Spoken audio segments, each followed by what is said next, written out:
Vamos apresentar o nosso planejamento de aposentadoria que a gente fez para a disciplina de gerência de projetos. Então, qual que foi o objetivo desse trabalho?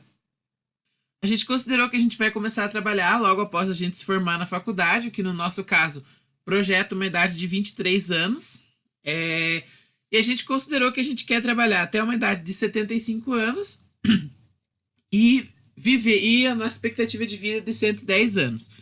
Então, o nosso objetivo foi poupar, durante a nossa vida de trabalho, dos 23 aos 75 anos, uma quantia suficiente para que, a partir dos 75 anos, a gente consiga sacar o equivalente a 15 mil reais em valores atuais por mês e que esse dinheiro não acabe até os 110 anos de idade. Então, algumas considerações importantes que a gente fez para realizar esse trabalho. Primeiramente, em relação à média salarial da nossa profissão de engenheiro eletricista. A gente entrou no banco de dados do Cine e lá tem muitos dados sobre os salários de profissionais e extraímos lá a média salarial da profissão de engenheiro eletricista, resultando nessa tabela aqui em azul que eu acabei de selecionar. Então, ela é dividida em 5 categorias: trainee, júnior, pleno, sênior e master, e em 3 categorias de empresa também, pequena, média e grande. Mais para frente, foi o plano de carreira que a gente considerou, quantos anos como trainee, quantos anos como engenheiro júnior, etc. Mas a princípio a gente escolheu a média empresa para fazer a nossa estimativa. Então, seriam esses valores de salários aqui que estão selecionados. Uma outra consideração, além de quanto a gente vai ganhar, é em relação ao quanto a gente vai poupar durante a nossa vida. E isso, de acordo com a nossa idade, a nossa fase da vida, isso muda. Então, a gente considerou as opiniões de alguns especialistas em economia sobre quanto a gente deve poupar em cada fase da nossa vida, e o que a gente chegou à conclusão foi o seguinte: até os 30 anos de idade, a gente provavelmente não vai ter preocupações como uma casa própria, como uma família, etc. Então, os nossos gastos, apesar de a gente não ganhar muito, os nossos gastos são pequenos. Então, por isso, a gente considerou que a gente pode poupar até 30% de tudo que a gente ganha até os 30 anos de idade. Já na faixa dos 30 a 45 anos, a gente considerou que é o momento que provavelmente a gente vai estar constituindo família, comprando uma casa própria, etc, etc. Então, apesar de a gente estar evoluindo na nossa carreira, nosso salário estar aumentando, a gente também aumenta bastante os gastos nessa época. Então, por isso a gente diminuiu um pouco, de acordo com o que os especialistas dizem, diminuiu um pouco a porcentagem de dinheiro que a gente vai poupar. Então, a gente considerou 25%.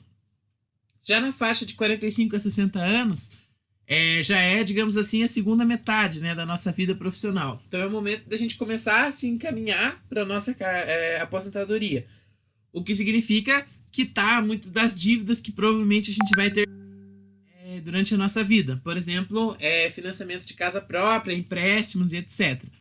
Então, por isso, apesar de a gente estar bem de salário, a gente tem que gastar bastante dinheiro resolvendo esses problemas. Então, por isso que a gente considerou um percentual menor de 15% de economia durante esse período. E dos 60 aos 75 anos, fica mais ou menos ali nessa mesma consideração, porém, como a gente já está mais velho, a gente tem alguns gastos com saúde. Então, por isso que a gente diminuiu ainda mais o percentual de dinheiro a ser poupado para 10% do nosso salário mensalmente.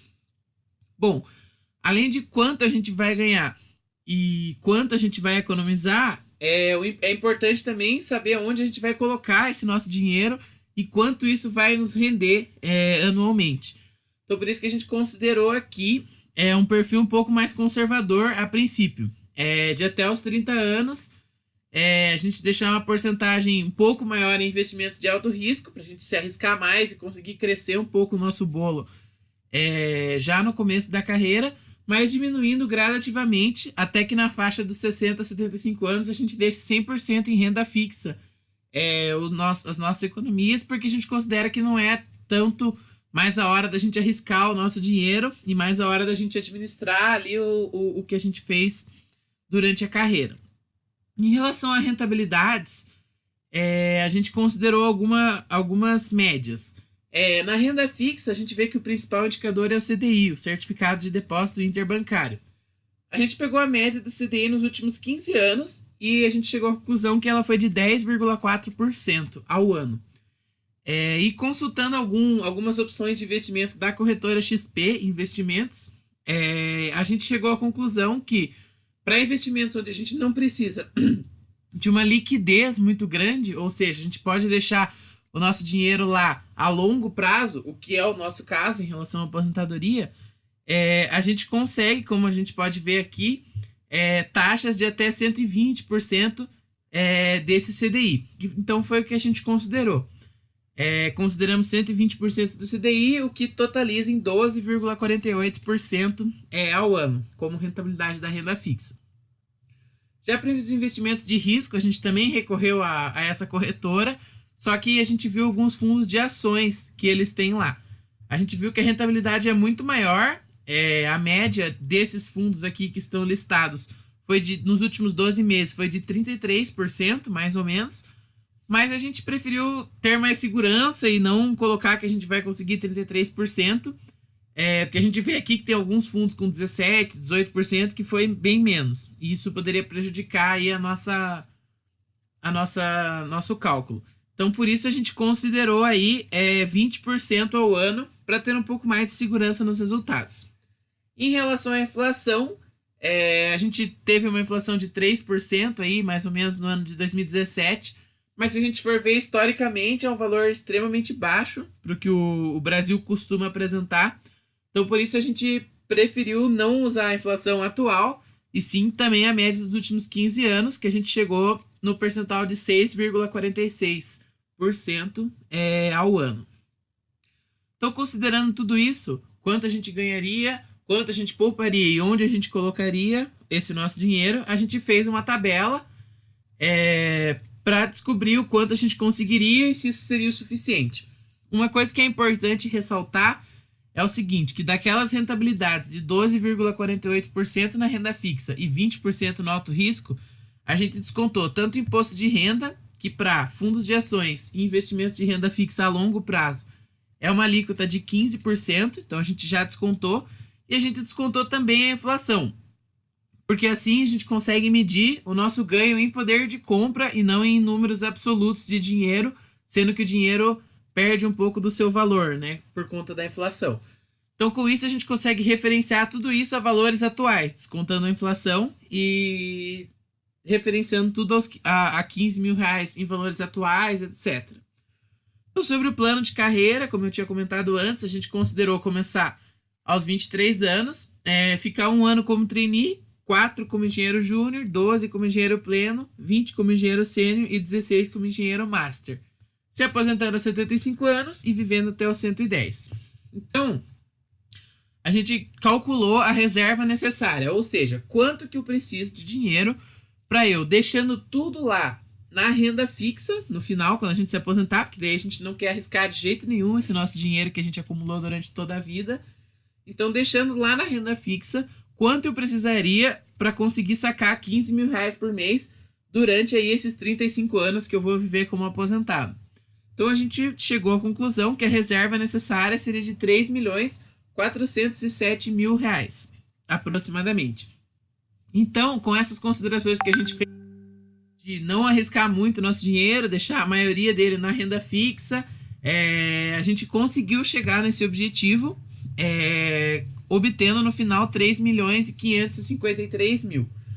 Porém, o que a gente concluiu disso tudo é que é bastante complicado essa nossa forma de abordagem, porque a gente apostou muito forte na renda fixa, que tem uma rentabilidade mais baixa, e isso faz com que o nosso sacrifício mensal seja muito grande, poupar 30%, 25% do nosso salário para colocar no bolo da aposentadoria.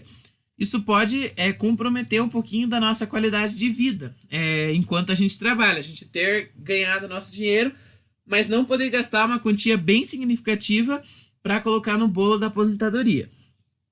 Então, para solucionar esse problema, a gente fez um segundo cenário, que a gente falou o seguinte: não vamos poupar tudo isso que a gente tinha considerado antes, vamos poupar 10% de tudo que a gente ganha durante toda a nossa vida. Obviamente que isso significa poupar bem menos, isso significa que a gente precisa de uma rentabilidade muito maior para a gente conseguir chegar no nosso objetivo. Então, por isso, a gente precisou optar por colocar mais o nosso dinheiro em investimentos de alto risco, que é esse segundo perfil aqui que eu mostro agora. Como vocês podem ver, até os 30 anos a gente considerou deixar 80% do nosso dinheiro em investimentos de alto risco, sendo que na outra opção era uma porcentagem muito maior na renda fixa. Dos 30 até os 60 anos, a gente manteve 60% dos nossos investimentos no alto risco. E no final ali dos 60 a 75, que a gente diminuiu um pouco, deixou só 25%. Mas com isso, a gente consegue rentabilidades muito mais altas e a gente percebe que, mesmo poupando menos, no fim das contas, a gente chegou ao nosso objetivo, tendo uma reserva de R$ 3.487.000. Então, a gente chegou à conclusão que essa seria uma opção um pouco mais adequada, que não prejudicaria tanto a nossa qualidade de vida enquanto a gente trabalha, e também chegaria no nosso objetivo de aposentadoria. Só que, obviamente, precisa de um pouco mais de risco, um pouco mais de investimentos com um risco um pouco maior do que a renda fixa. Mas, no fim das contas, a gente chegou à conclusão que ela é um pouco mais adequada. E, por fim, uma última conclusão que a gente tem desse trabalho é da influência gigantesca do indicador inflação sobre tudo isso. A gente fez um gráfico considerando aquele perfil 1 mais conservador, e a gente percebe o quanto a variação da inflação influi se a gente vai conseguir ou não vai conseguir o nosso objetivo. Como a gente viu ali anteriormente, com a inflação a 6,46%, a gente conseguiu o nosso objetivo. Mas olhando para o gráfico aqui, para essa tabela, a gente vê que se a inflação subisse só 0,5% para 7%, a gente já não conseguiria, ficariam faltando quase R$ 500 mil para a gente conseguir o nosso objetivo. Então, a última conclusão é que sempre esses investimentos têm que ser revisados conforme for passando o tempo, porque se algum dos indicadores, e principalmente a inflação, não seguir aquilo que foi previsto anteriormente, a gente vê que fica muito complicado e que toda essa nossa estimativa pode ir pro buraco muito facilmente, como a gente viu ali com uma variação de só 0,5% na inflação. Então foram essas conclusões que a gente tirou, que a inflação tem uma influência muito forte e que, querendo ou não, se você não quer comprometer a sua qualidade de vida durante o seu período de trabalho, isso implica em você colocar um pouco mais dos seus investimentos em aplicações de maior risco. Então era isso. Muito obrigado a vocês que assistiram. Espero que vocês tenham gostado.